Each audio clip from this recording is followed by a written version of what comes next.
In our last survey lecture we began with what we believe to be the beginning of Jesus' third year of public ministry with the feeding of the 5,000, Jesus walking on the water, and the falling away of many disciples.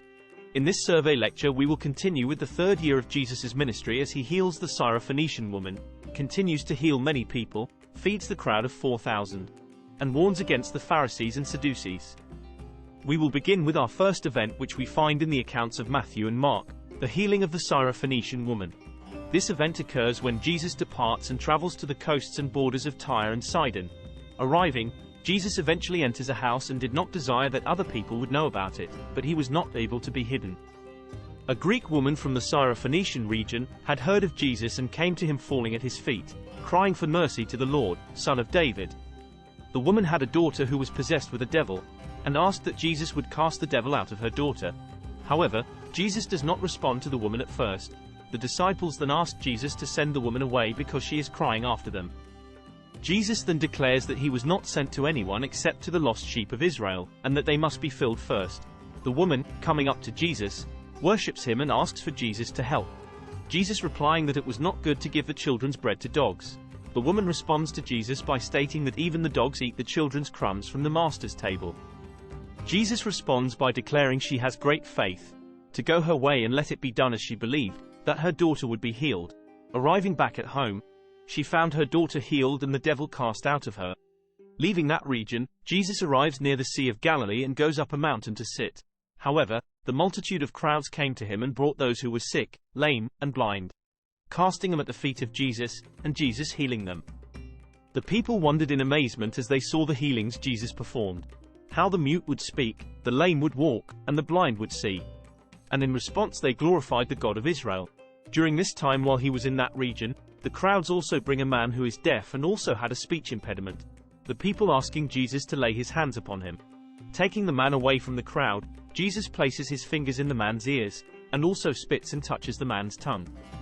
Looking up to heaven and sighing, Jesus declares they would be opened, and the man's ears were opened and his tongue was loosed so that he began to speak. He tells them not to tell anyone, but the more he told them to refrain speaking about it, the more they published it, and they were astonished, proclaiming that he did all things well, making the deaf hear and the mute speak. As Jesus and his disciples continued ministry during this period, they gathered many crowds which followed them.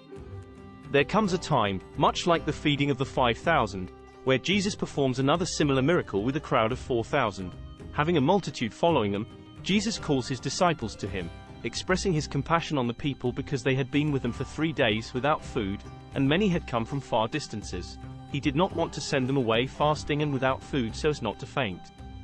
The disciples then ask him where they could get enough food for all of them, since they are in the wilderness. Jesus asks them how many loaves of bread they have, and they reply there are 7 loaves and a few fish. Commanding the multitude to sit down, Jesus gives thanks for the loaves and fish. Breaking the bread, he gives it to the disciples to distribute to the crowd. Then blessing the fish, he commands it be given to the multitude. With these, all the people ate and were satisfied, being about 4,000 men besides women and children, and having collected the leftovers the disciples filled up 7 baskets full. After sending the people away, Jesus and his disciples enter a ship and sail to the coasts of Magdala, or the region of Dalmanutha. During this time of ministry, there are some Pharisees and Sadducees who come to Jesus questioning and tempting him by asking for a sign from heaven to be performed. Sighing deeply in his spirit, Jesus replies by asking why this generation seeks after a sign. Then, referring to the sky, he explains that when the sky is red in the evening you discern the weather to be fair, or if the sky is red and lowering in the morning you discern the weather to be foul. Rebuking them and calling them hypocrites, he tells them that they are able to discern the face of the sky, but they cannot discern the sign of the times. Explaining that a wicked and adulterous generation seeks after a sign, he tells them that no sign will be given to them except the sign of Jonah. Then leaving them, Jesus enters a ship again and departs to the other side. When the disciples had arrived at the other side they realized they had forgotten to bring bread, only having 1 loaf. Jesus then begins to teach them to beware of the leaven of the Pharisees, Sadducees, and Herod. Thinking that Jesus is referring to them forgetting bread, Jesus perceives what they are reasoning and asks them, "Why do you reason because you have no bread? Do you not perceive or understand, or are your hearts hardened? You have little faith." "Why do you reason that you brought no bread?"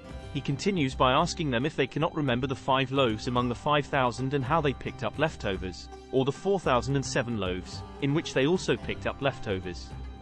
How is it that they do not understand that he is referring to the leaven of the Pharisees and Sadducees? The disciples then come to an understanding that he spoke of the leaven from the Pharisees and Sadducees. Continuing in travel and ministry, they come to Bethsaida, where a blind man was brought to him. And those who brought the man asked that Jesus would touch him. Leading the man out of the town, Jesus used spit on his eyes and placed his hands on the blind man, asking him what he saw. The man, once blind, answers that he sees men which look like trees walking. Placing his hands again on the man's eyes, Jesus makes the man look up as he was restored and saw clearly. Sending the man away, he tells him not to go into town nor tell anyone in town what had occurred. And it was with this last miracle that we will end our survey lecture. In review, we continued with the 3rd year of Jesus' ministry as he continued to heal many people, fed the crowd of 4,000, and warned against the Pharisees and Sadducees. In our next survey lecture we will continue on his 3rd year of ministry as we cover the event of his transfiguration.